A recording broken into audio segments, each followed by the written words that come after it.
Natapos na ang 8 buwan mula nang sumailalim sa basic military training sa 9th Infantry Division Philippine Army sa Camp Elias Angeles, Pili, Camarines Sur ang mga bagong sundalo.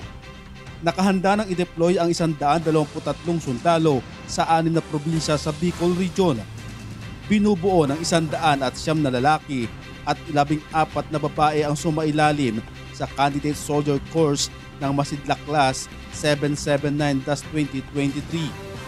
Sumailalim din sa 60 araw na Infantry Orientation Course ang mga bagong sundalo para mataglay ang kinakailangang mga kaalaman at kakayahan.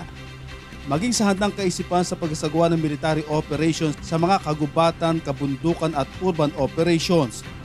Ang kaalamang ito at kahusayan ay magagamit ng mga sundalo para maisakatuparan ang lahat na tungkulin at responsibilidad na kanilang sinumpaan.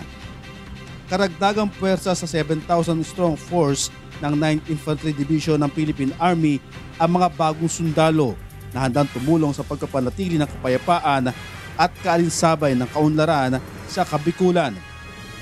Hinihintay na lamang ng mga nagsipagtapos ang kanilang order at assignment para maitalaga na sa 6 na probinsya sa Bicol.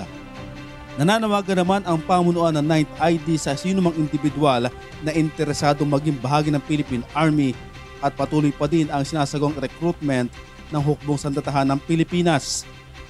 Pinasalamatan naman ni 9th ID Commander Major General Adonis Bahaw ang mga magulang sa pagpapalaki ng maayos sa kanilang mga anak na ngayon ay bahagi na ng puwersa ng militar. Diyos ang aming sandigan, serbisyo publiko ang aming pinahahalagahan. Jerry Galicia, Humahataw.